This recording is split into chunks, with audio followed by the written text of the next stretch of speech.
think that he will teach you right. I believe that powerful one-liner deserves a repeat. The Honorable Elijah Muhammad, a great social reformer, once said, "If a man will not treat you right,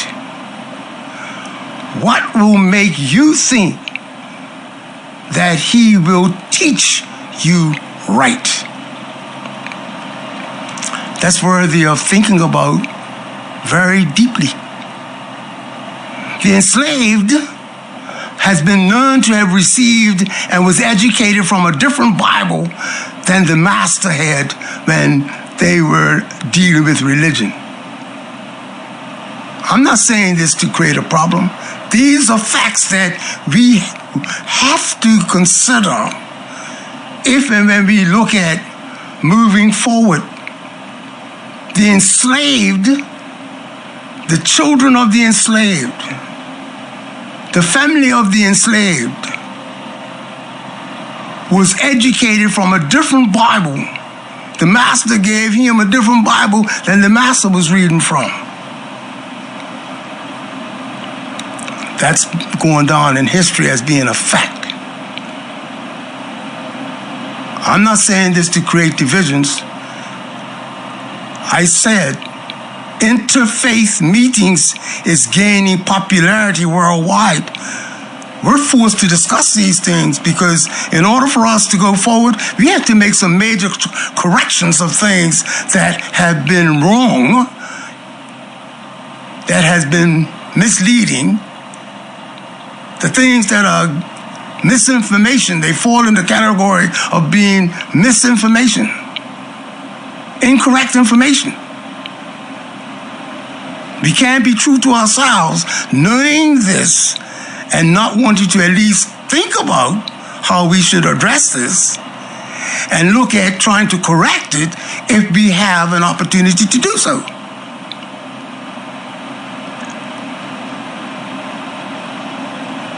It's a known fact in business that says you cannot manage what you cannot measure.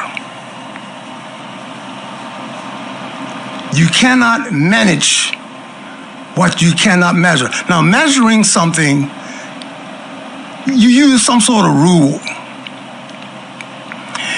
You want to know the value. You want to know its position. You want to know its quality. So you find tools of measurement to want to understand. When you're looking at measuring something, you want to understand what's the reality of the issue. So in order to manage something of importance, we need to know about the issue in its best form. When I say that, I mean I'm looking at the closest thing to its entirety. Know as much as we can about it in order for us to know how to treat it. We should understand its state. And in order to understand its state, you need a means of measurement. So to manage something, we have to first know how to manage, to measure it, to understand its state of affairs presently, so as to know what to do with it, with its next stages. Now, Abrahamic faiths, known as Judaism, Christianity, and Islam. I'm not tonight coming from the perspective I'm coming to teach religion. See, in Islam, and this is part of us getting to know one another. Islam doesn't have in its dealings the separation of church and state.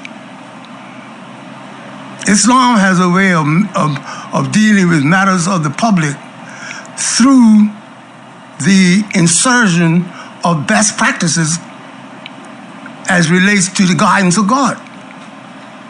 So whenever we are dealing with a matter, regardless of what it is, we're asked to find out, how does God look at this? What does he say about this? What does he want us to understand about this?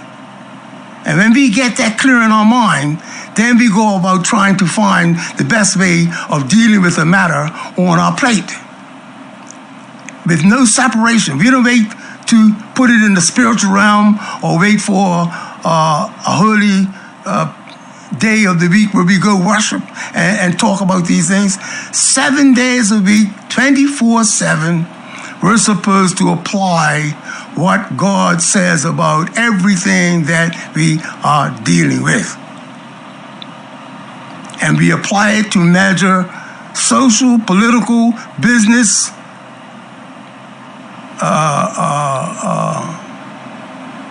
the arts, spiritual. We use the word of God to measure everything.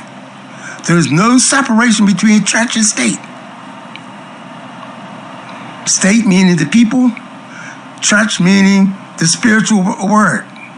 I'm using that because most times when people hear the word church, with what I just said, they make sense of it because I'm dealing with the popularity of people that are majority Christians, so I have no problem with using these vernaculars. For those that are close by, I'm pretty sure you understand. The Arabic faith, the Abrahamic faiths, Judaism, Christianity, Islam. Why is it that I don't fear to do what I'm doing tonight? Because when I think about MLK, I think about the mountaintop, where he speaks about he made it to the mountaintop. Well, do you know, when I think about Moses, I think about what Moses brought from the mountaintop.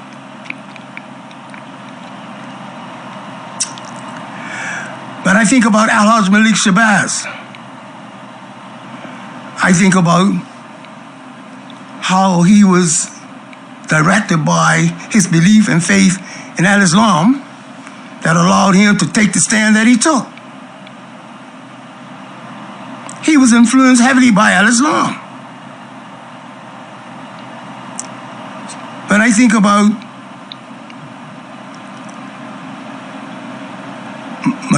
Al-Hajj Malik, Martin Luther King Jr., I think about the Christian faith and how he was influenced by non-violence, and he said he used to have Gandhi's picture over the top of one of his archways or doorways that reminded him of how he should stay focused on non-violence while trying to make wrongs right. I think about these people, I can't get away from how influenced they were by religion. Now, how many of us want to discount that? We're doing a disservice to these great names. When I think about Islam, to bring the truth according to the gospel, know ye the truth, and the truth will set us free. Didn't the great ones fight to free ourselves from bondage, slavery? Well, there is something that we need to know that brings us together because of how many of us have been affected by this truth in history. The Quran, the holy book that the Muslims are governed by. The revelation that Muhammad the Prophet, over 23 years in his life, brought forward to the people. Al-Quran, the Holy Quran. In chapter 37, verse 37, it says, he has come with the very truth, and he confirms the message of the messengers before him. Now, this is just speaking of Muhammad the Prophet, peace be upon him. The Quran speaks up to Muhammad's life as bringing a message to people. And this is what it says about the message. Nay, he has come with the very truth, and he confirms. He didn't bring new, he confirms, supports, witnesses the message of the messengers. Who were the messengers? The prophets, the inspired ones. The prophets, the messengers before Muhammad the Prophet, before him. So he didn't push himself. He came to verify the truth of those that came before him. That should be something that should get your attention, dear listening audience. I'm not giving you something for you to take. I'm giving you and sharing with us. I'm including in this the recognition of our oneness, the things that should bring us together, the things that should encourage us to want to know one another better, to share the things that has in its background the effort towards improving the lives that many of us can relate to, because we have a shared history, a shared cultural background. Al-Islam is over 1,456 years old this year. Yeah. Introduced in 610, 40 years after Muhammad was born. He was born in 570. Makes it 1,456 years old, Islam being revealed universally to human beings. Al-Islam, the religion of Islam, is not a Middle Eastern religion. It's not an Eastern religion. It's not a Middle Eastern religion. And I repeat this. The religion of Islam, which is known by Muslims as Al-Islam, is not a Middle Eastern or Eastern religion. Islam is recognized and described as a universal religion led by the universal messenger, Prophet Muhammad, peace and blessings be upon him. He revealed the revelation, which is known as the universal message to mankind. That's how Muslims represent our holy book. The scholars have represented what history has recorded as being the promotion of Al-Islam. The Abrahamic faiths, I remind us, Judaism, Christianity, Islam. Why? Because they had commonalities. With that reading that I just read just now, Surah chapter 37, verse 7, can you see why we got that commonality? Can you see why the truths are being confirmed? Not no new truth board, but a truth being confirmed. So when we think about confirmation of something, we're talking about looking at what is associated with it without having to declare that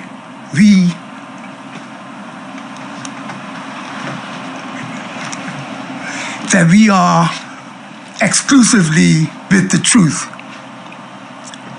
We're not approaching the subject like that. We're inclusive with the truth. And for those who would follow up on why They call it the Abrahamic faiths, the three major religions, Judaism, Christianity, and Islam, as the Abrahamic faiths, because they have a great commonality. Let me look closer. Imam W.D. Muhammad, a very respected scholar, a very high-placed leader in the Muslim world,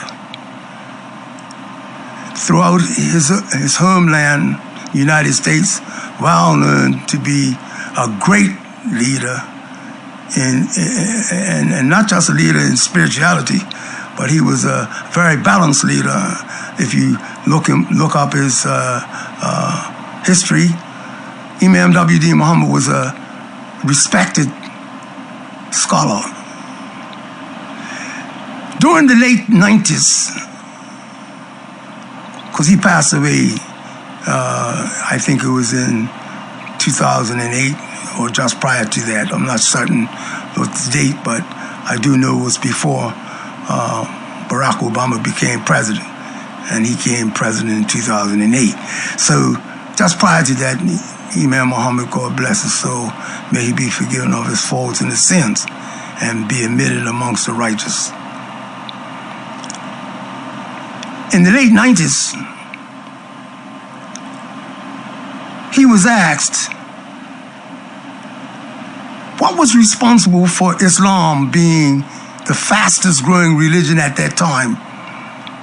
Now, he was asked this question while he was in Washington, D.C. I was in the room when the question was asked by a reporter, because I was up there because of my son entering Howard University, and it was the weekend, and I went to my religious service, Jumu'ah prayer, and Jumu'ah service, and immediately after the program, reporters knew he was in town, and they came by to interview him, and he allowed them to interview him. And one of the questions, early questions, being while he was being interviewed, they asked him, Imam W.D. Muhammad, what do you think is responsible for the religion of Islam being being the fastest growing religion at that time? And his reply was short and to the point. He said that he believed that Al-Islam, the religion of Al-Islam, respects the intelligence of the individual. That's how I responded to that question. I think it's worthy of a repeat. When the question was asked by a reporter, Imam W.D. Muhammad was asked the question, why or what do you think is responsible for Islam being the fastest growing religion at the time he was being interviewed?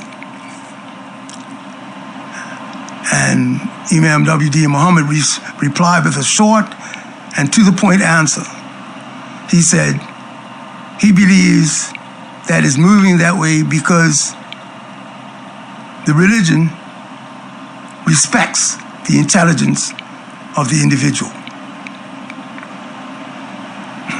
I tell you, that got my attention big time. And I'm pretty sure those of you who have your thinking caps on right now, I'm pretty sure you have a good reason to think about it as well.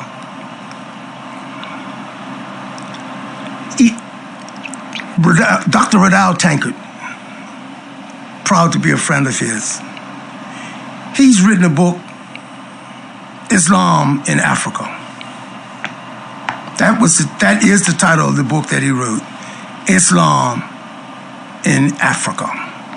Now, why did I choose to go this route tonight? See, I've always said that I like to be relevant, relative, and on par as to how we are thinking as a people in order for us to deal with the concerns that we have of interest so as we could find solutions and then move forward after we are satisfied that we've gathered the information in a broad way, in a comprehensive way. And last week, a frequent caller mentioned that, information going back to in Africa was what they say. I think he said the history of Greece and Rome and Greece had already taken place before half of what took place in Africa, or something like that. I'm a little twisted on that, but the point being, he mentioned, and he took us back to reflecting on 2,000 years of African information, knowledge and information, and what Greece and Rome had benefited from. Half of what Africa had already done had already taken place before Rome had its influence, something of that nature anyhow. So I say that to say, I took and looked at and thought about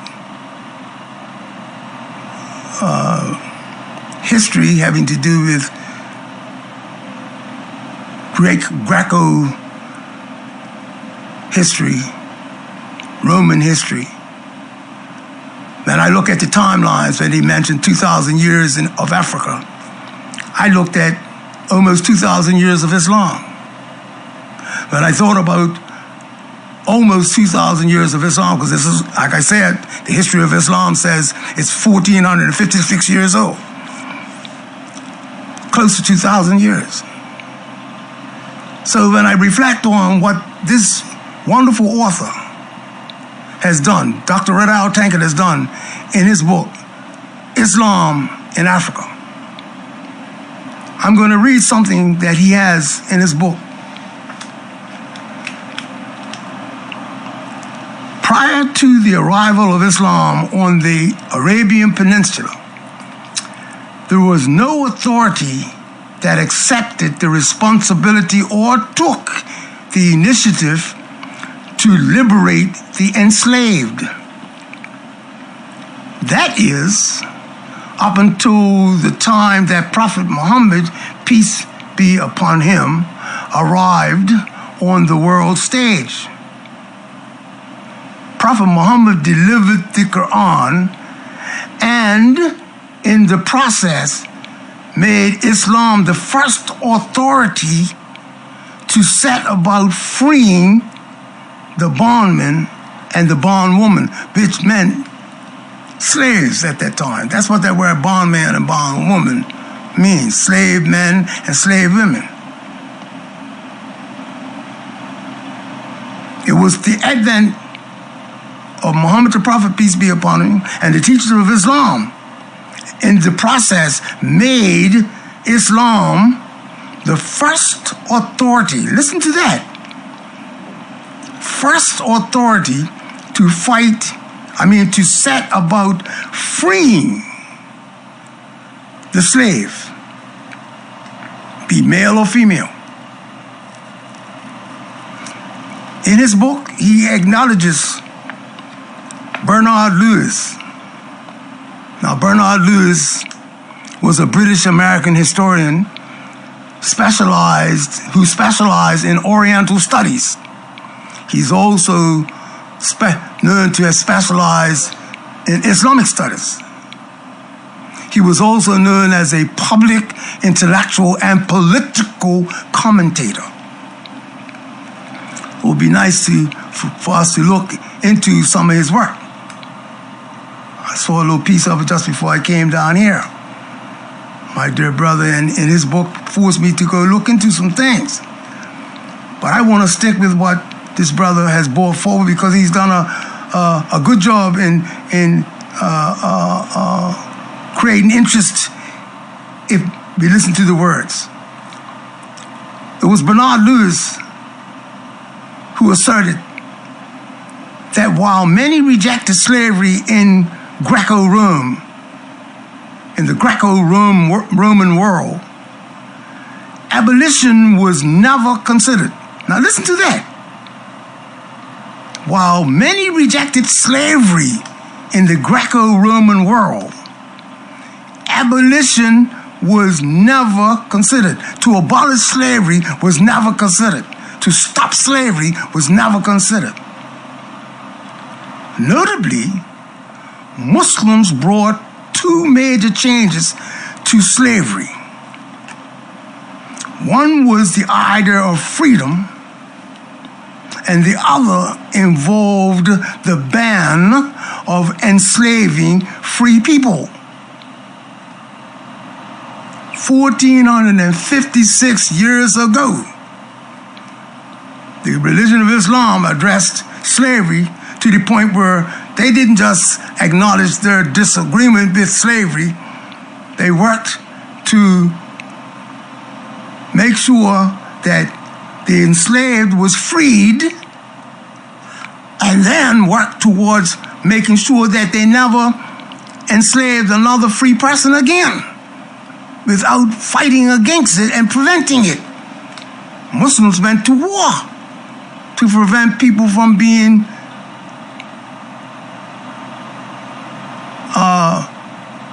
Muslims went to war to make sure that people were not prevented from being who they wanted to be with freedom, justice, and equality. With them having the right to choose, the God-given right to choose, Muslims went to war to make sure that every human being was left to have that right to be free. The first authority that set about freeing the slave were Muslims.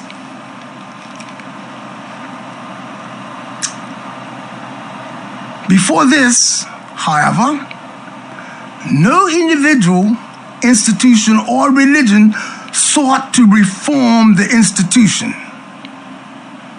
free the enslaved, or fight for their rights. Now, right here in Bermuda, the Church of England a couple years ago apologized for the involvement that they had in the institution of slavery. Now, some of you know better than me about how that was done in Bermuda. Bishop Dill, I remember him and his voice saying those things that was associated with the apology.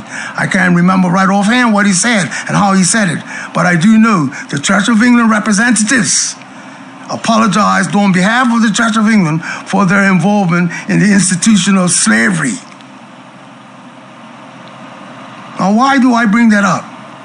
I'm talking about the Abrahamic faiths, Judaism, Christianity, Islam. In Christianity, we very well know that Moses' people were enslaved, right? Didn't him and his brother Aaron fight hard against Pharaoh to free their people? Didn't he risk his life to go in front of the authority and demand that his people be free? Yes, Moses did. He done that. Now, keep in mind the history of that in religion says that Moses fought against a Pharaoh. Pharaoh only means the head of the state, the political head. The governance, the head of the governance, the government, the state rulers, known as pharaohs.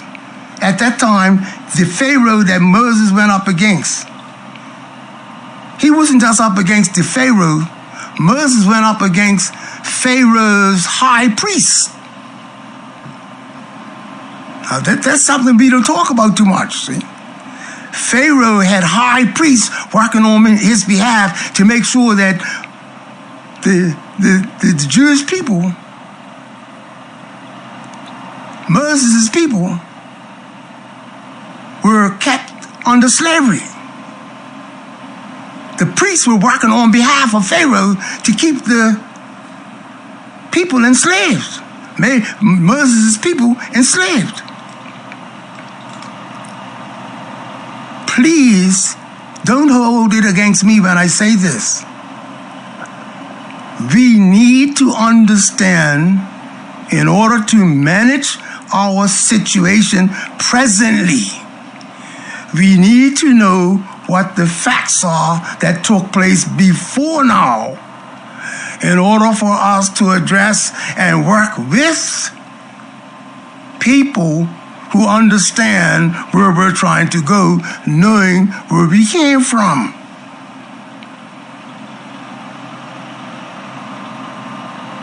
Pharaoh had high priests working on his behalf, opposing Moses and opposing Aaron, and wanting to free people, and wanted to free his people. The Pharaoh and the high priest opposed Moses and Aaron when they were fighting for their people to be freed. Freed from what? Slavery. Are we willing to see a commonality that we have in our background, the influence of slavery? Aren't we today, right in Bermuda, got people talking about trauma in the history and the life of people that's still today showing up because of issues that's never been corrected in the life of some people who are suffering from generational trauma? Now, that's a serious conversation going on in the minds of scholars today. Now, if we want to act as though that's not necessary, I would say categorically, anybody who's got that frame of mind is not worthy of taking the lead in trying to address the more important things that are affecting and preventing greater progress amongst the people with a history of slavery in our background. I'm not complaining or being sorry, woe is me with slavery. I'm here looking at being a part of good measurement, knowing how to manage the conversation, and going forward, making suggestions of what we should be doing, knowing what would be best for us based on where we want to go and why we want to go in that direction. We need to be measured in understanding these things when we are trying to find solutions to our problems. We should want to know how come we're not inspired to latch on to the things that is part and parcel of what they call putting the building blocks together that builds a house. You never known of a construction company putting the roof on first before they put the foundation down, putting the flooring up before they put the block up, put the electrical in before they put the block up. It's not possible. So in order to build constructively, we have to put everything in place in its rightful order.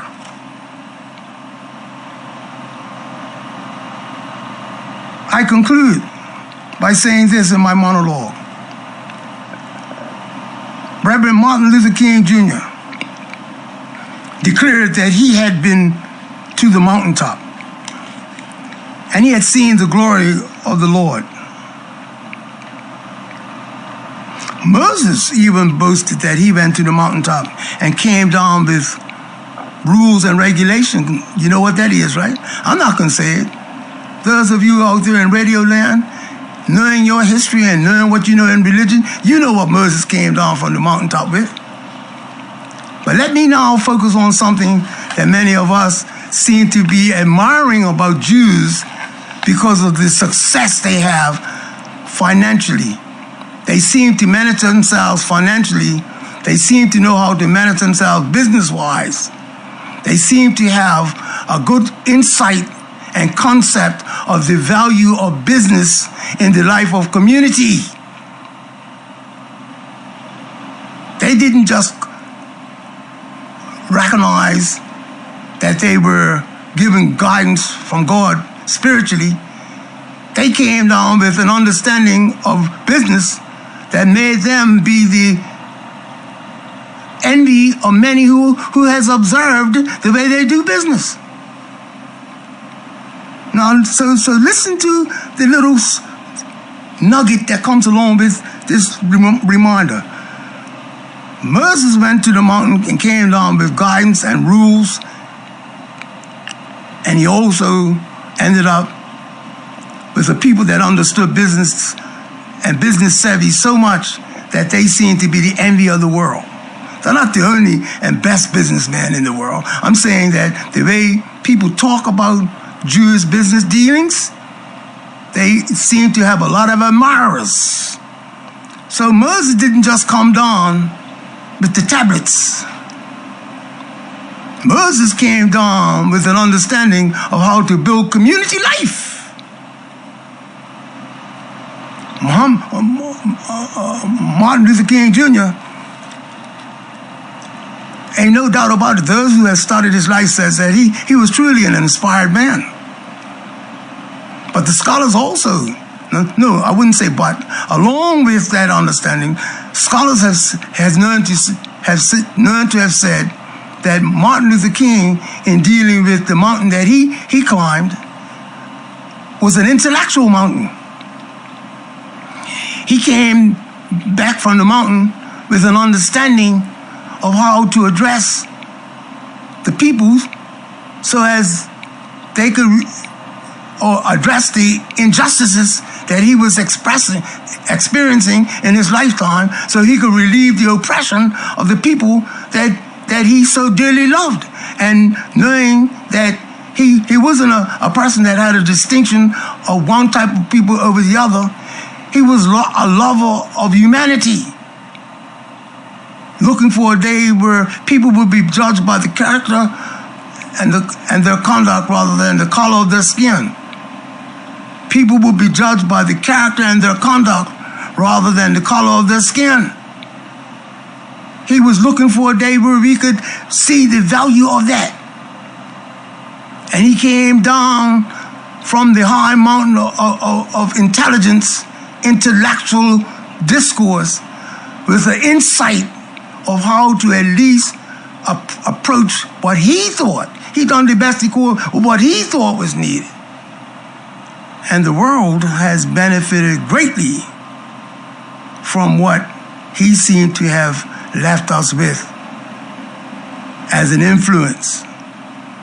So my dear listening audience, I do not apologize for being a little late tonight in my delivery, but because of the need that we have, we can no longer be satisfied to be in a domesticated state where we don't see the broader picture and the universal messages, the global messages that brings us together. Interfaith meetings gaining popularity worldwide. There is a great benefit if we understood where and what part the message, the unitary message that brings Judaism, Christianity, and Islam, three major religions of the world, not the only religions, three major religions of the world, so valuable that they have been identified as the Abrahamic faiths.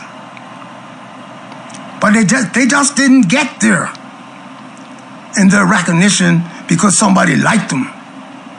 They got there because of the message that came along with the intelligent presentation that came with the messengers that brought the messages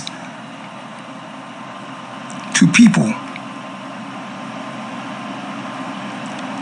I, as a Muslim, am happy to say I join in with seeing and understanding how important it is for us to know that Islam doesn't go forward as being better than any other religion. Why? Because I just read something without me having any opinion on this subject. And I repeat it in closing my monologue. The Holy Quran says, In chapter 37, verse 37, nay, he has come, Muhammad has come, with the very truth. Didn't Christ Jesus say, know ye the truth and the truth will free you?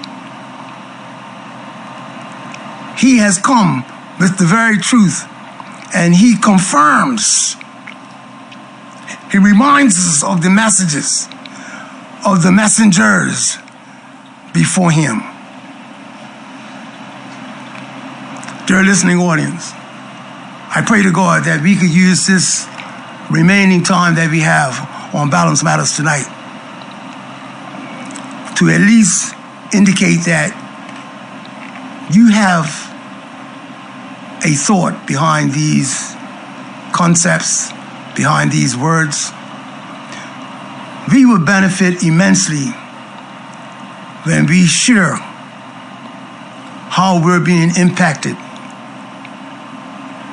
when we hear these words of inspiration. The number is 297-1027. We're talking Balance Matters. How do you say tonight? What's your views tonight now that you've heard what has been the influence that allowed me to approach tonight's discussion in the manner that I've chosen to do, without claiming to have the answers to anything. I opened up by saying interfaith meetings is gaining popularity worldwide. We gain much when we share information. Caller, you're on Balance Matters. Peace be unto you, my brother. And unto you be peace, man. Yes. Supreme peace. Yes. I like what you said tonight. It was very inspiring. And I'd just like to say that to be human is to have a belief in God. Yes. And so when I talked about over half of human history had passed before there was a place even called Greece or Rome. Yes, right. I'm saying that. And I'm glad you made that clear. I wanted you to give it as clear as you said it last week. Yes. Repeat that again because I interrupted you. I want you to repeat that again so that people could hear it as clear as you want them to. Over half of human history had passed before there was even a Greece or a Rome. Yes. So I'm saying that humanity itself is defined by the fact that we believe in God. In fact, we couldn't have a civilization without the conscience that touches us, each one of us, collectively. Yes. And I'm saying that's a human trait. Then we have greater understanding of our knowledge, or our self-knowledge. We'll see that the way we think in today's world is not the way it was thought. People thought many thousands of years ago, prior to Abraham even being born. People had a concept of God because that was human, just like walking. I can't remember when I first walked, but to me, again, that's another human trait. Infants learn to walk. That's just a natural trait. Learning is a natural activity that human beings have. So it's not a mystery to have various different religions at different times, depending on the political and cultural conditions of the day. And yes, Islam has made a tremendous, has been a tremendous vehicle to solve some of the problems during the time when it was first introduced to the world. Africa at that time was going through a bunch of enslavement, not on its own by foreign powers. As you said, Greece and Rome, the Greco-Roman Empire at the time, yes, was enslaving people who didn't look like them, and that went on for many, many years. And let me say this. Let me say this to sort of give you something that you may be willing to use, or even discount with some sort of support to how you may answer, as relates to there was slavery pre-colonial times in Africa. Now I'm going to read something that this brother has in his book, and I'm going to use this opportunity to focus on this, being you said what you said just now, because slavery didn't just come with colonialism in Africa. It was pre-colonial Africa that had domestic slavery widespread throughout pre-colonial Africa. It varied accordingly, but one commonality across the spectrum was that those in charge of the enslaved had the ability to sell their fellow brothers and sisters to other Africans. Both men and women could be acquired on an open market, and it is estimated that some Africans owned as many as 1,000 of their countrymen and countrywomen. Irrespective of being purchased or captured, the enslaved had complete freedom of the movement, with people living peacefully together. Simply put, the enslaved in pre-colonial Africa were treated humanely and were allowed to maintain their freedom and their individuality. Go ahead, my dear brother. Yes, I'm sure you would hear excerpts like that from different authors. My point is that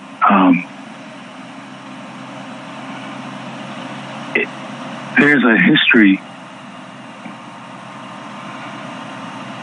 that we know nothing about, that's written by people who don't really know them. They are writing an account of something that is not from the people who live in the area in which they're counting on. And I'm saying that if you have Greco-Roman writers commenting on the state of affairs in an African environment, I would say that the account can be misleading if you don't take into account the account of the people that you're talking about. And there's a reason and a benefit for that. Slavery can take place through, you heard of the Stockholm Syndrome? Yes, I have. Well, part of the tools of the conqueror can be so sophisticated where the enslaved can actually take on the value system of the ones who conquered them. And I'm sure that is a reality now as it was then, or then as it is now, how you want to look at it. Yeah. That's the point that I'm making. You know, go ahead. In light of what I'm trying my hardest to do, which is for us to acknowledge when it comes around to progressive movement. Yes. When we think about the subject of slavery, and we know how today the subject of slavery is being managed. It's a very emotional subject. It's a subject that a lot of people are still struggling to deal with because of so many inconsistencies as well as emotional hiccups that comes along with the facts that comes along with the treatment in slavery. What I'm willing to want to have us to discuss is when we hear something as serious as there was no other authority known to have wanted to abolish slavery and then prevent slavery from ever happening again to an individual until the Muslims addressed that. I sometimes feel very sad to know that we don't give recognition to the value of that. Regardless if I was in Islam or not, the fact that knowing how slavery was so inhumane, and particularly chattel slavery, but slavery in all the different forms that we know it. Islam said slavery in any form should not be tolerated, and no person who was enslaved should be kept enslaved. They should be freed, and from thereafter ever being prevented from being enslaved again. We need to establish a system that will prevent slavery from ever happening to any individual, not just Muslims, not just those that follow the religion of Islam and teach the Quran according to the life of Muhammad the Prophet. No, he said any individual. So when I think about how little respect people give to that, knowing that history is 1,456 years old. And the amount of times that I, in my short time of being on in this medium, I'm telling you, man, it saddens me to know how little time we give to a fact of such value. And you and I today are benefiting from that idea that freedom came to us because somebody said it's not right. And up until that point, people knew better, but did not do better. They didn't consider abolishing slavery, even though they knew how bad it was as a concept. And we're here today in 2026, asking us to consider, if we've been overlooking subject matter like this in the past, it's going to do us a great disservice if we continue to ignore it as though it doesn't have the value that it has. I get your point. Try to understand mine. Listen, brother, look. Please look, I try my best to understand your point. But you got to keep in mind that I bring to this program a subject matter that's to be developed. And I do not put things in your way to prevent you from participating. But I find it difficult, us overlooking things and thinking we're going to develop something. And I'm trying my best to ask us to consider us bypassing the opportunity to see some consistencies and how we could latch on to what has already been started to move things forward. Not discounting what you may think about this same subject. I'm not discounting anything that you think about it. But I'm telling you, man, sometimes I have a difficulty understanding how come we don't latch on to taking the subject further in the course of us being united towards success and progress, man. I'm not disagreeing with you, and I'm on the same page as you. In fact, if I thought you was on the same page, I wouldn't be talking like this, bro. Believe me when I tell you. Now, you got to keep in mind, and let me say this with all due respect to you, and I'll give you all the time you need to make your point. When it comes around to me expressing myself like I did just now, brother, it's not because I want to put focus on you. I'm asking us to consider what could be done a little different and better so as we can move the subject matter in the direction that we're trying to do. Now, I wouldn't do what I just done if I thought we were already doing that. Now, I wish, and this is where sometimes I wish other people would say, yeah, that their opinion and give some clarity and even correct me if I'm wrong. And sometimes I feel that we're doing a disservice because we sit on our sidelines and have our feelings and say nothing about what you and I are even doing right now.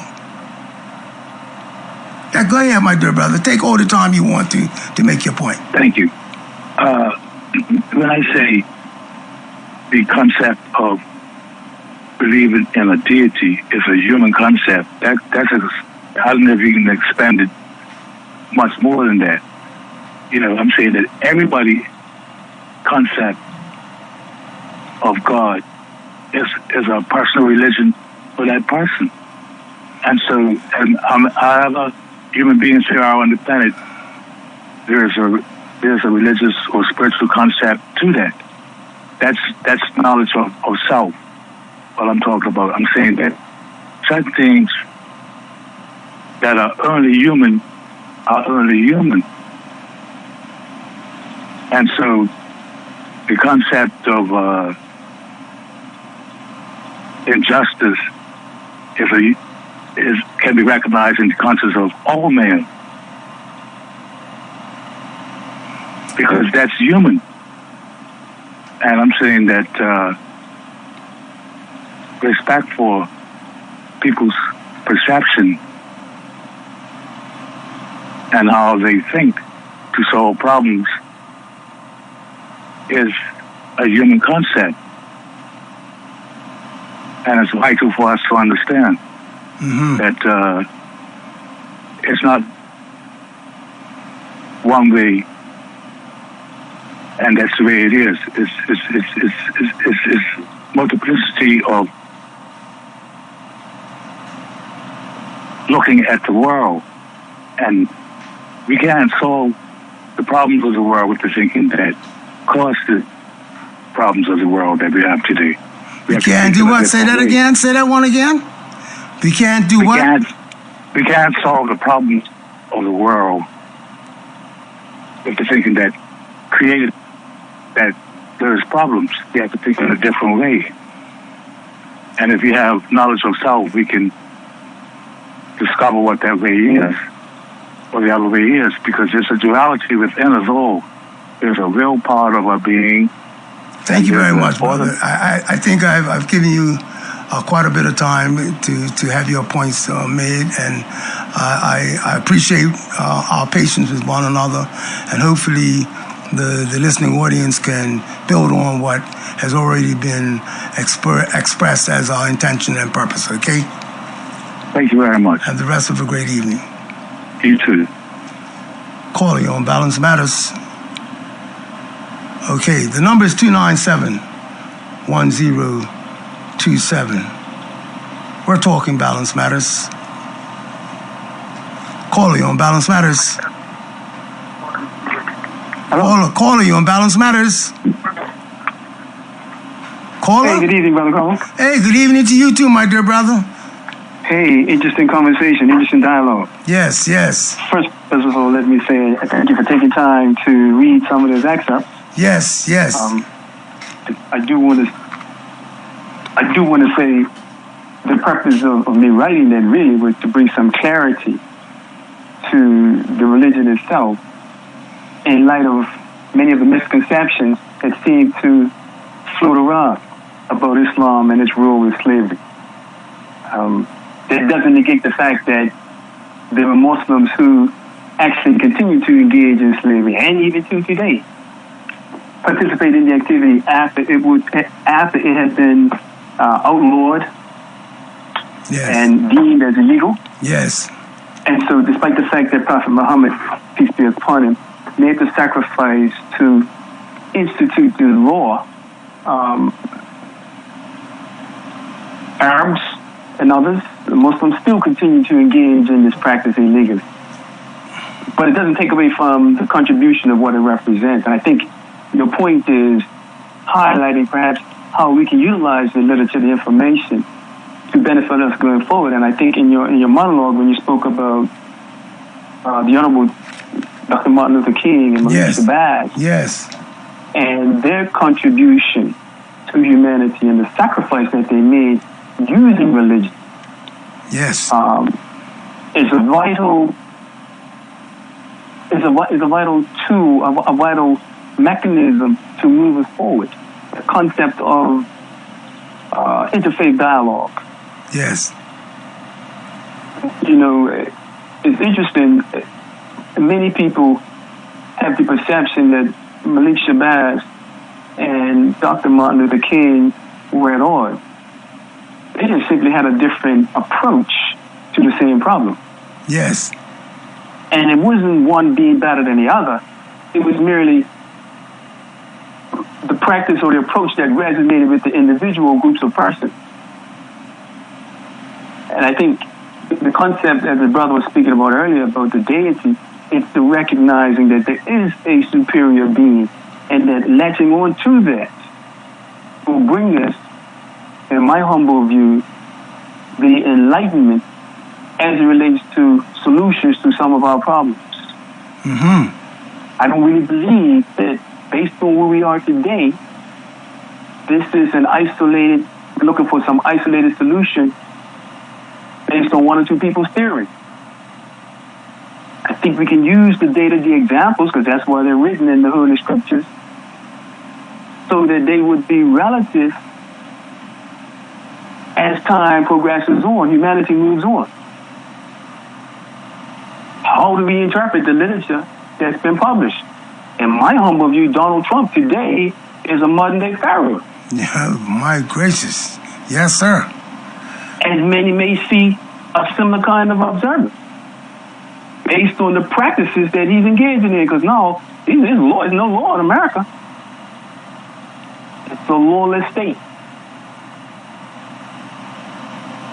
When Malik and Dr. King were on the scene, they had been to the mountaintops. They were blessed with a vision of how do we correct this. And I'm not suggesting that it is a Messiah that we're looking for, but perhaps a collective effort based on the charges or the conditions placed before us. When I look at Malik Shabazz, I see he was an individual who went through several transformations in his life. And so I like to remember him as Malik Shabazz and not Malcolm X. Mm-hmm. Because it was a process that took him to his final transformation, if you will. Yes. And his greatest accomplishment for me was going to the United Nations and bringing the charge against the United States government for the brutality of African American people. Up until that time, no human being had ever done that. Mm-hmm. And his movement, his involvement with other African leaders around the world created a major problem for America. Mm-hmm. And so we have some examples in history based on the road which many have traveled to get us out of this situation. But we need, in my humble view, the spiritual discipline to see what's before us. King, Malik Shabazz, Gandhi, Moses, all of those wise men had something in common. They reached a level of God consciousness Yes. through their practices, daily life, whereby they were awarded, if you can call it that, Yes. insight and vision at the expense of their own personal lives. Yes. Yes. Yes. And so that's why I say our issue today, if anything at all, is a spiritual issue. It's good versus bad, good versus evil. It's not really about a religion per se. If the faith can come together and recognize their similarities, then we can make some real progress. Yes. This is not just a black thing or a white thing. Yes. This is a human thing. Yes. Yes. And so your conversation in terms of where it is that perhaps we can go, I like the idea of interfaith dialogue. And I know that we have, bringing it home to Bermuda, we have some pastors and reverends who are on board with Muslims and Christians. And I think we need to be seen doing more in the broader community together as it relates to resolutions and activities about some of the problems. This is not just a government issue. Yes. In fact, I think, Bermuda has more churches per square mile than anywhere in the world. And if we can begin to unite under our similarities, and I think we can be really impactful and be seen as a leader in the world. Yeah. It was Fanon who made the argument that because colonies have been colonized, and one of the methods was through religion, now's the time for religion to be reversed and liberated, where people come together on the basis of their religion. Not separated. So you have a faith, so you have a practice. Yes. But we've been conditioned to see God in different perspectives, and then we become judgmental, rather than dealing with the issues that's before us. Yes. And so my hope is that as we approach Black History Month, we're leading toward this celebration, which, by the way, Carter G. Woodson, when he founded it, his intent wasn't for Black History Month to a week, and really it was a week, for it to remain the way that it is. He was hoping that it would be all year round, and then he was hoping and move on so that we wouldn't be talking about Black History Month. Really, that was his objective. As a matter of fact, this year, 2026, marks 100 years since I've been celebrating this. 100 years.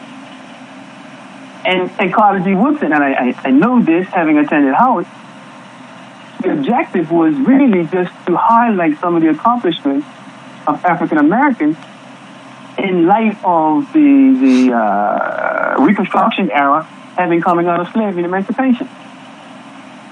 So it was designed really for the Black culture to be in mainstream America.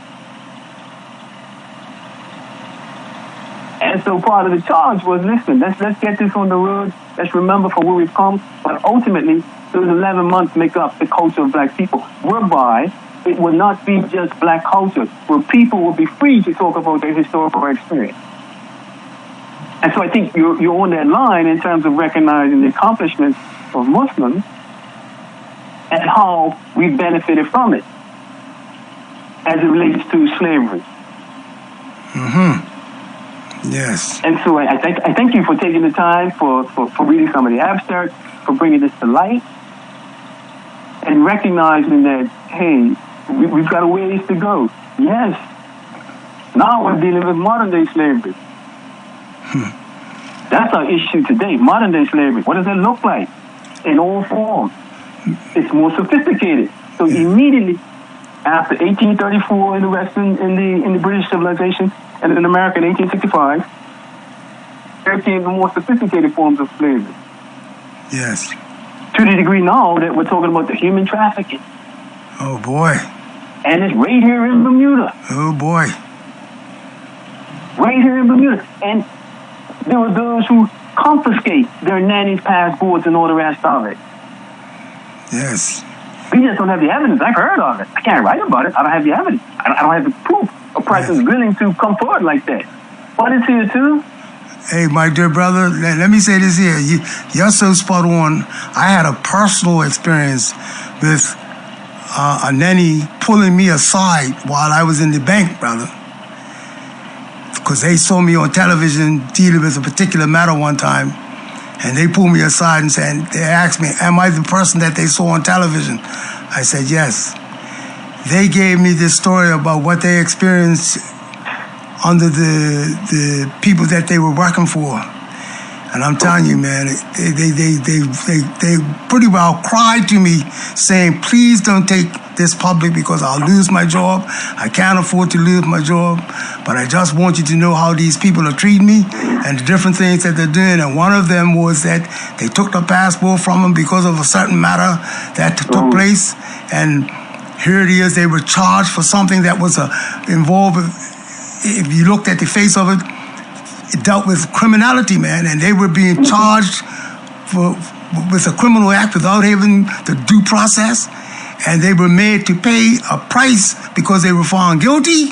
And one of the things to make sure that they didn't skip out of here was to take the passport from them and make sure that they done what they were told until those matters were dealt with. And this person pretty well said to me, please, they begged me, do not highlight me so as they get to find out who I am, because I cannot afford to lose my job. I got too many people depending on me at home. But this person told me they just wanted me to know that things are happening in your country that you need to know, and I'm giving you this information, hoping that you'll treat it in the way that it should be treated.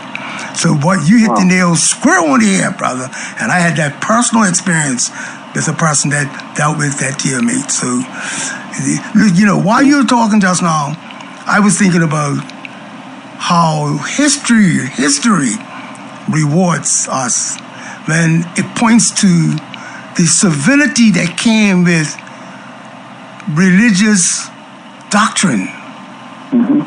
Civil society has benefited greatly through the messages of the great religions I just spoke of. Not no one religion, the great religions.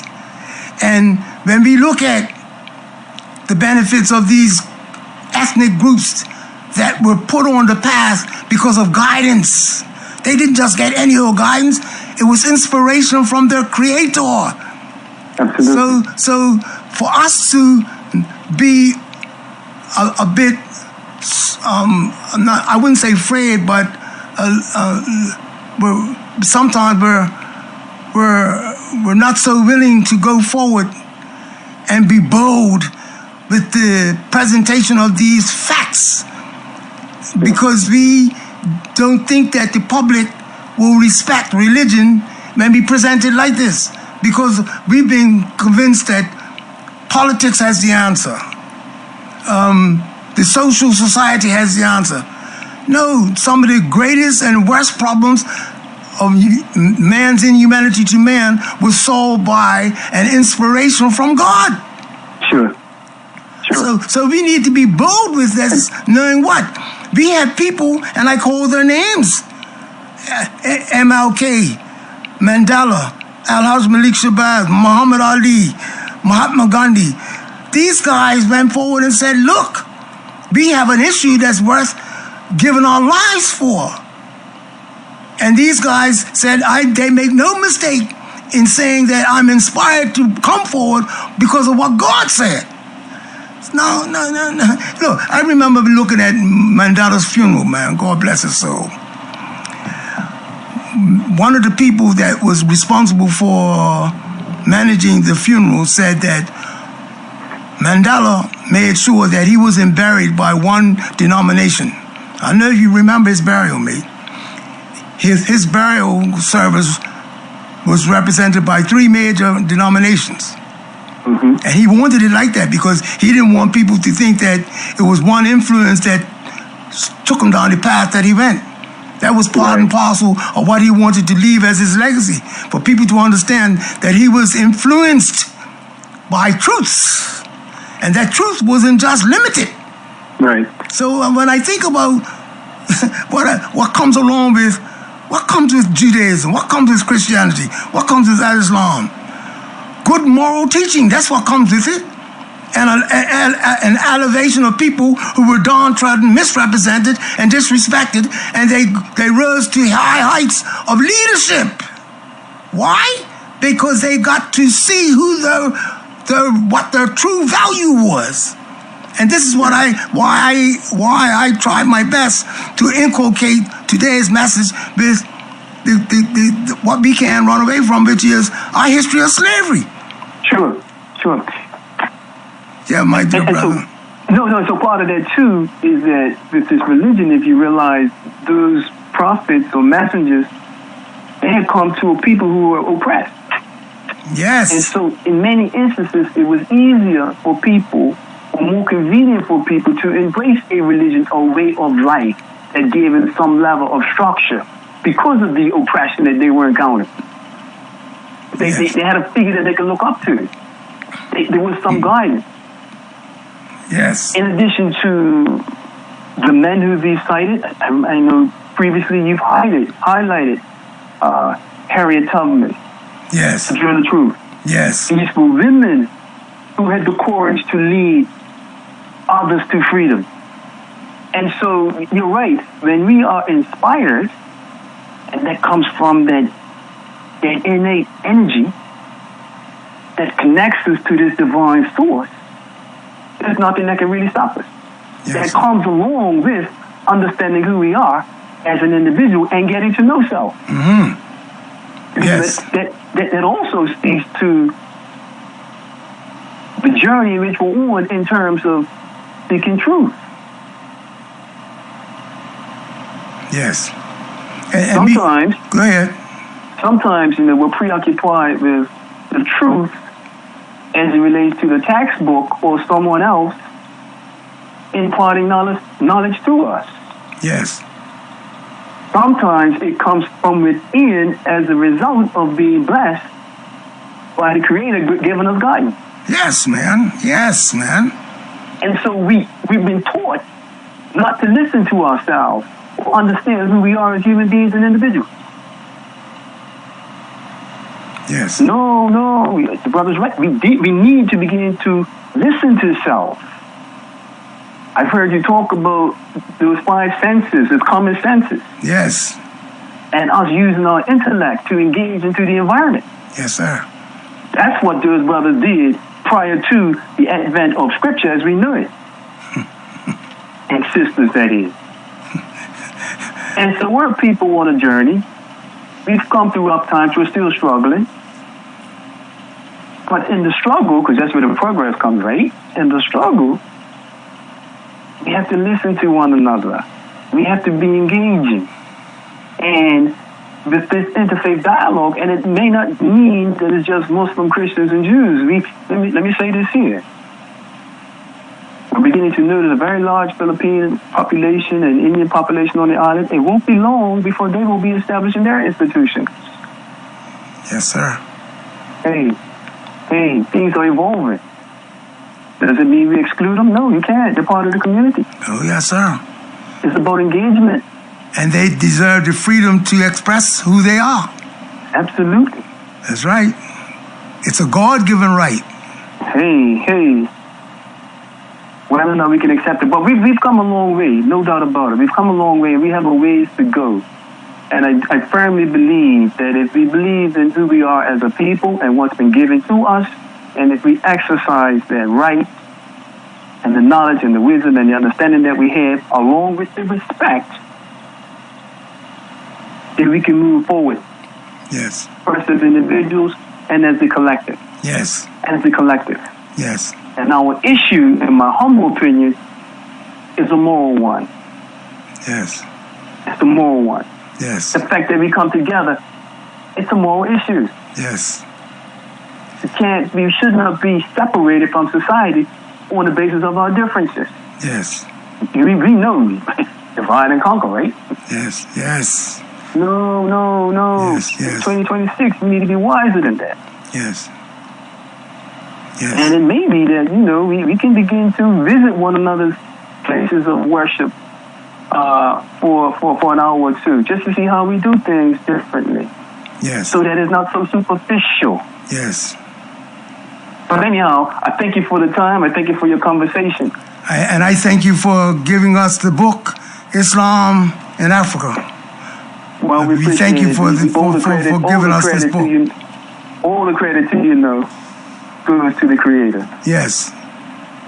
We thank you for your time. May God continue to bless you and your family. Assalamu alaikum. Wa alaikum assalam. And I thank you for coming in and giving clarity on Balanced Matters. No problem. You're quite welcome.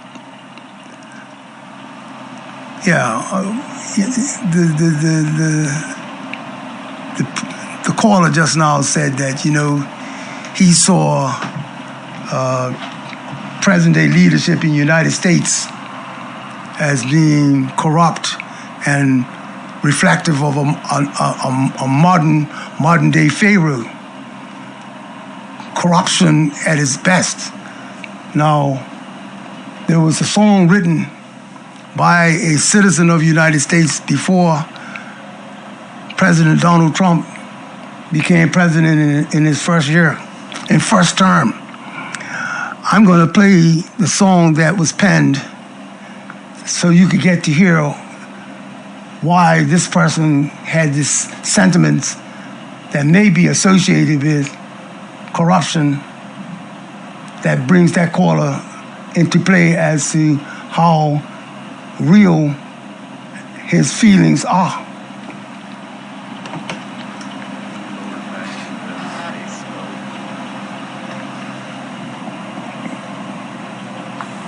All right, here we go.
Caller, you're on Balance Matters.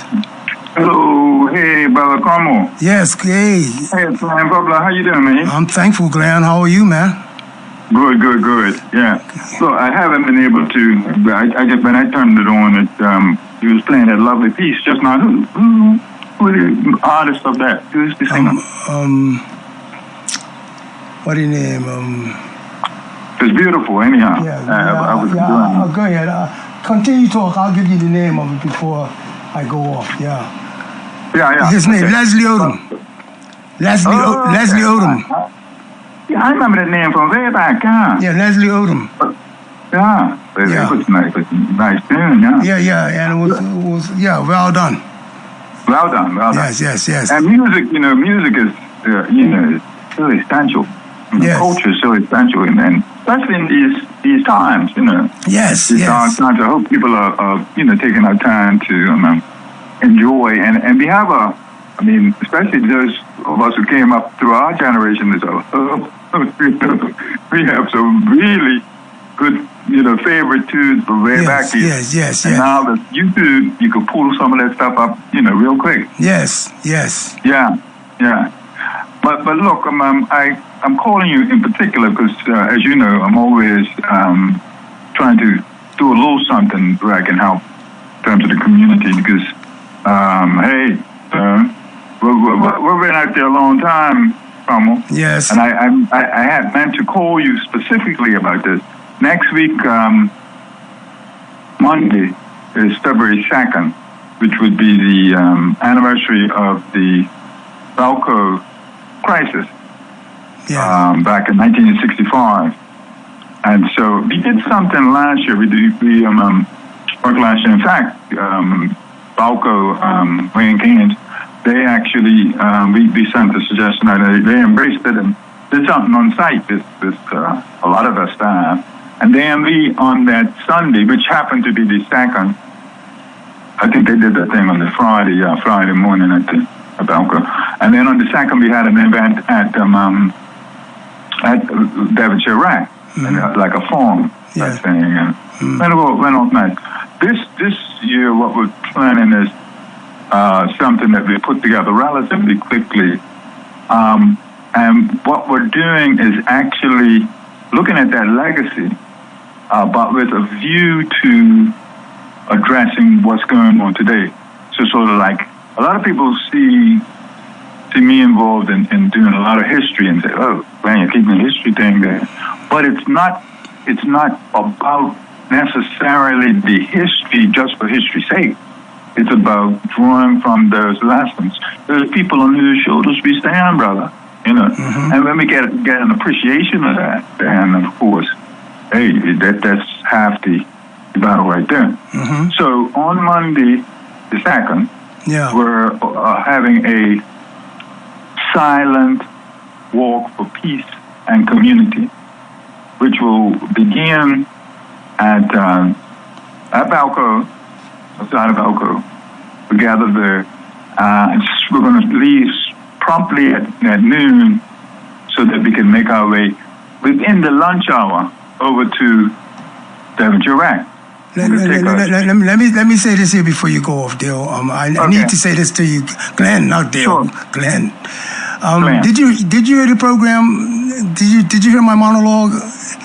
Any of my monologue? I heard some. Yeah, I heard a lot of your monologue, but I didn't hear the whole thing. I was busy. You was busy. Well, really, I let you talk, but I really don't appreciate the fact that you're using this to promote what you're doing, and didn't touch on what I'm doing as the subject of the program. I have to do this to hold up now. I have to do this because I don't want to give people the impression that it needs to be followed up, to be done like what you done tonight, as far as using the program to promote things that people are doing. We need to stay on point as the subject. And if I'm to allow you to do what you done tonight, I need to be given that in advance, so I permit it or don't permit it. Oh, yeah. I didn't know that there was protocol in that regard. Okay. Oh, this program has had protocol from the time it started. Right. See, and I'm saying that to say I cannot allow the listeners to accept that this can be permitted and to be continued. I let you do what you've done, but in the future, I would rather that you let me know ahead of time that you want me to do that, and I'll allow you, because that's like a commercial, that's like a promotion of something outside of what I'm doing on my show. And I'd rather have the contribution. I'd like to have the contributions of the show towards the subject of the night. And what is the subject of the night? Well, no, it's going through too far for me to deal with that here right now. Yeah. All right, then, brother. All right, my brother. Thank you very much. Well, I'll call you. I'll call you privately then. Yeah. Okay. Thank you kindly. Have the rest of a great evening. Thank you. Okay. Bye-bye. The number is 297-1027. We're talking Balance Matters. No disrespect. I have to be very careful as to how this program is utilized because a healthy regard has to be given to the inter-island communications. And in some cases, certain things come across as a commercial. Certain cases, some notices come across as a free advert, and I have to be very careful not to allow my program to be used in the way that could be misunderstood, whereas people bypass what the program and the station permits as relates to, remember, doing advertising, commercials, or otherwise. There's a protocol, and I must manage that protocol in all due respect to the management and staff at Inter-Island Communications. And I didn't take no solace in having to do what I done, but I have to protect the future of the show. And when I make notices and bring notices, is because it's within the realm of what I take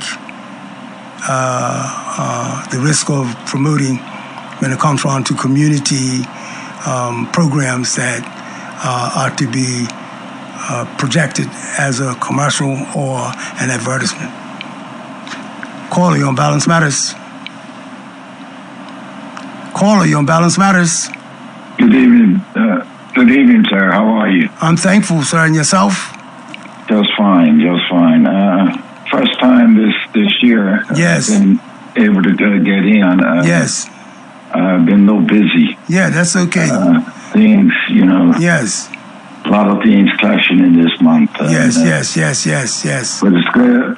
I'm glad I tuned in tonight. I was tuned in right from the beginning, and your monologue was on point. And what I would like to say to you is I approve the way you just what you just done.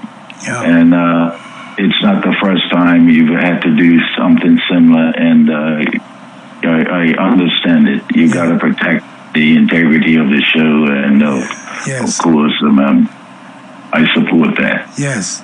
Not to denigrate the previous caller, because he means well. No doubt about it, and he's a valuable contributor to the community. So that's why I say I didn't take no solace in having to do what I done. And I know he understood the reason you done it. Yeah. Okay. Now let me say this: that I think we're in the final days, because when in America, the so-called supposed to be the jewel of democracy, and up until this point, they go all over the world and try to encourage democracy and be there to make sure it happens. We got to be in the last days. Yes. And your monologue tonight, if the three different religions. Yes. The religions or faiths. Well, the Abrahamic faiths. Yes. Okay. I would say I like the fact that the different groups are coming together, and especially in Bermuda, what you see, with Nikita and the every third month or the fifth week, every month that has 5 Sundays in it, they come together. That is something that I think is a great thing, where people come together from all denominations and just praising God and song and worship. I think it's a good thing. And as far as you and this particular tonight's topic is ideal for the times we're in, and I encourage you to keep up the work you're doing, and I respect you for listening to everybody, but I also respect you for jumping in when you think people are going off track, and continue to do it. It's intended for us to just keep a middle ground. See, when I think about what I had to do just now, it's out of deep respect for the inter-island communication and the administration here that has done so well in making sure that Balance Matters remains on the airwaves. I'm very appreciative of it, and I will not allow myself to take it lightly to the point where I start slipping as relates to what's in the best interest in favor of this station remaining viable. Stations have to be viable. They become viable when commercials and advertisements are paid for. Yeah. And if they're not, then the station suffers. So if it falls under the commercials or adverts, I got to be careful. Got to send those things to the administration, and people's got to pay their way. You can't give freebies out in ways that people use to do. Some people do things like that intentionally, and I'm not saying that person done that intentionally, but I just can't leave the room for people to believe that they could do it next time.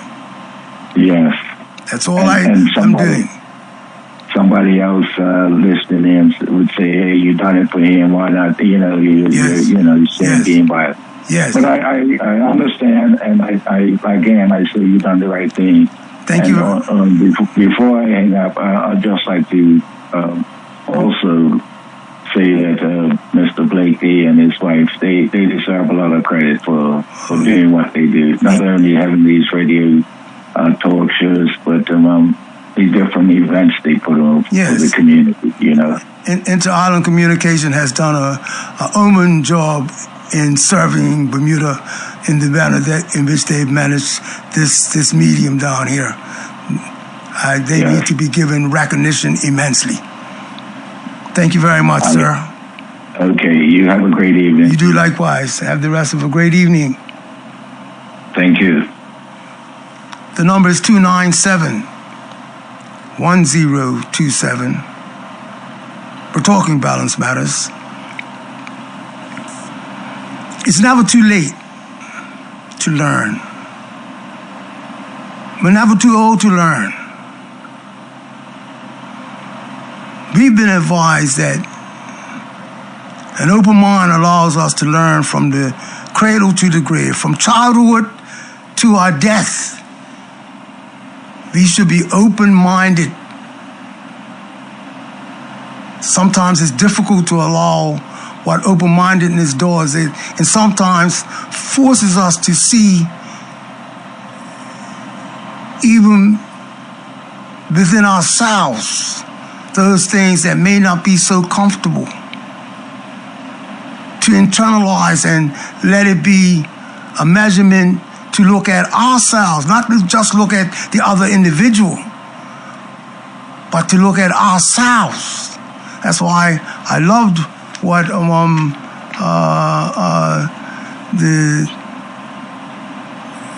the great Dick Gregory said,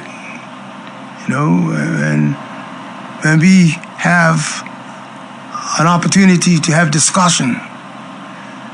Before we have discussion with people, we should want to know if they're mentally equipped, mentally mature enough to be able to see differences of views, differences of positions and perspectives.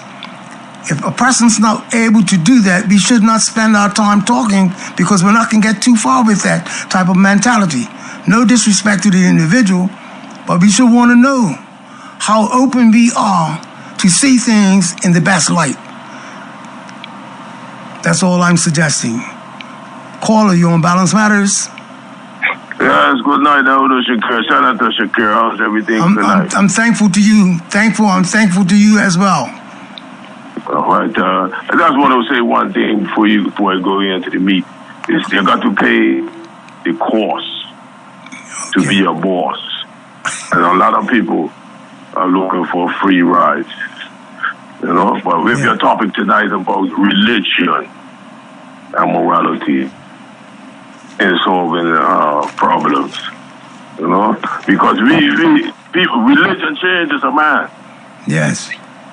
Yes. I was born and raised in the middle class, and my mother told me when I was 7 years old, this is your yard. Don't let nobody come in your yard. And anybody comes in your yard, you can bury him in your yard. Yes. Because that's what her grandfather told her. In the old days, once you got paid your mortgage, you got a gun permit, and you put up a no trespassing sign. So I was growing up to scorn and look down on people who didn't own property. Yes.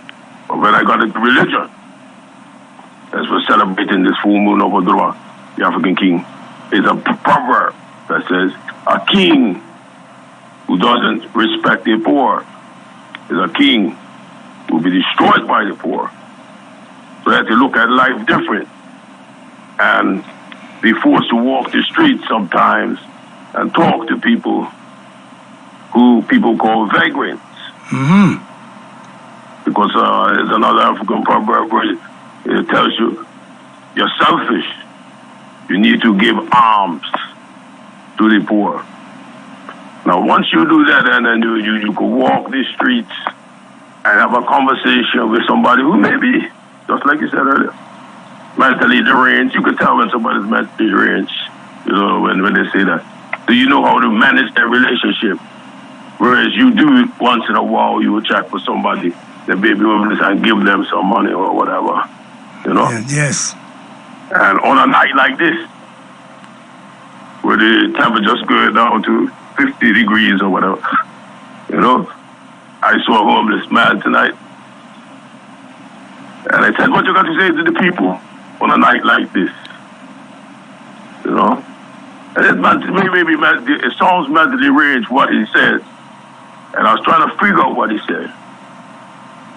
So he said, if you don't want to go to prison on a night like this, you are a fool. And I was trying to figure out what this man was talking about. He was saying it's so cold and there's nowhere to go. The best place to sleep tonight will be in prison. Yes. And that comes to our question of the morality of homelessness. Mercy. How we look at it. Yes. Because let's go back to slavery. When the slaves left the plantation, where did they go? Make sure you're at the Rub-a-Dub Valentine's. They were sleeping in tents, cop march. They were sleeping in tents, and they was homeless.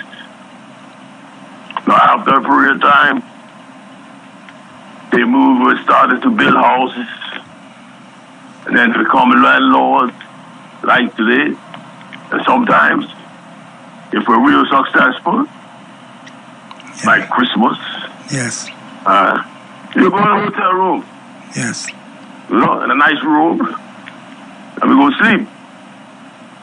But then it comes down to this morality of homelessness. How much should we help the people that is homeless? Because there are two types of Christianity.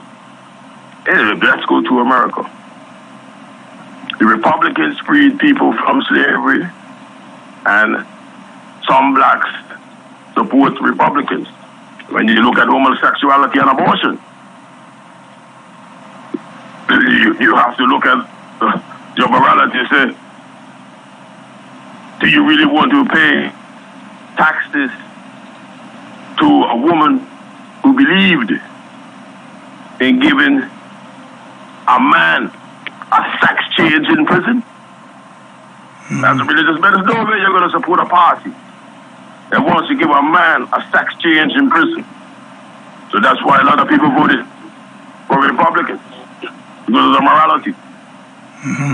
And going forward today, like, I mean, even the other things about the Democratic Party, you know, when we look at drugs, Woodstock, James Brown, married to a white woman, you also the movie, and every night she rode him PCP and marijuana.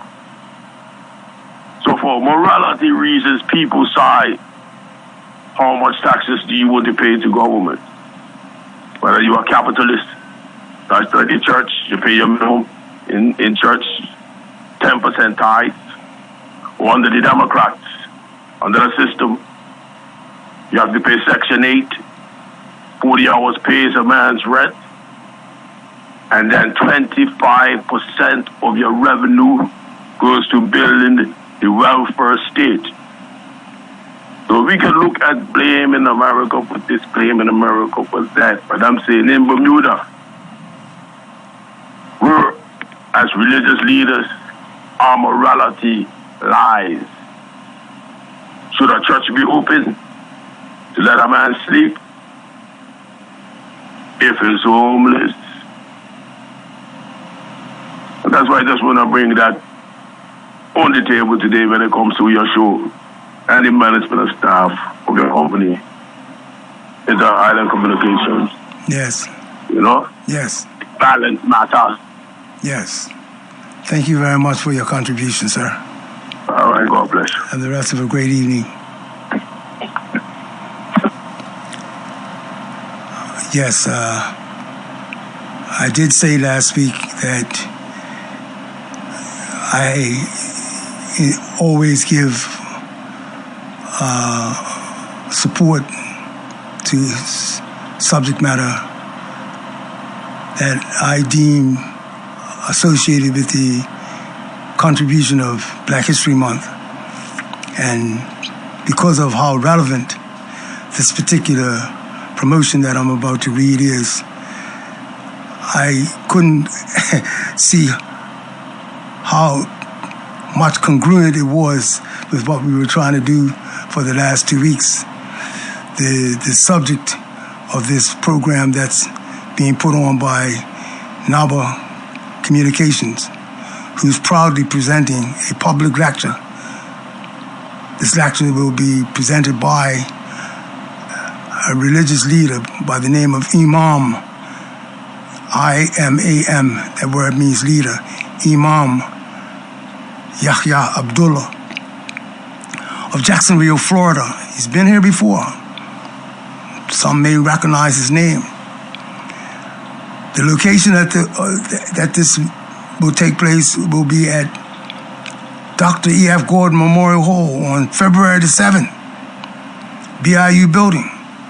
And I was told that that room was selected specifically to give recognition to Dr. E.F. Gordon in this Black History Month.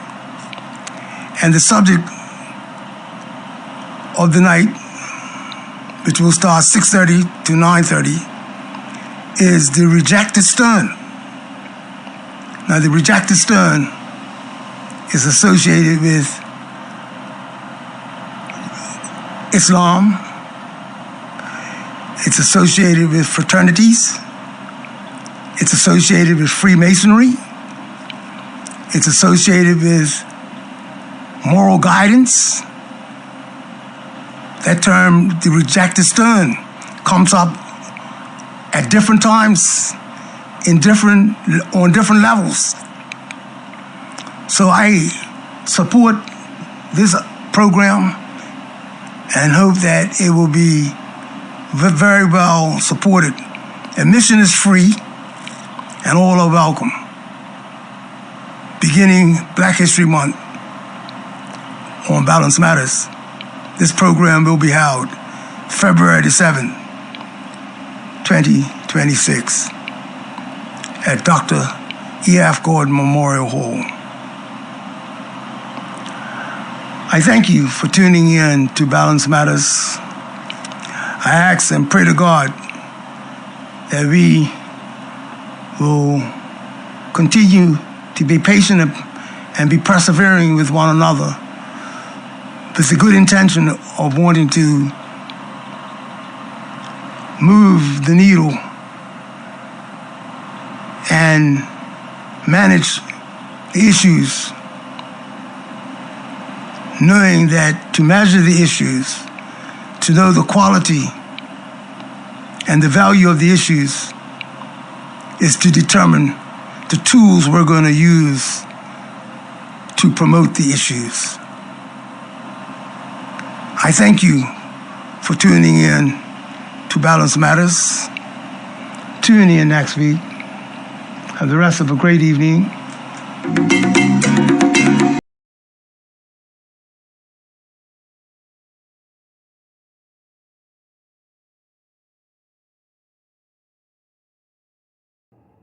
Bermuda Live on YouTube. Subscribe now.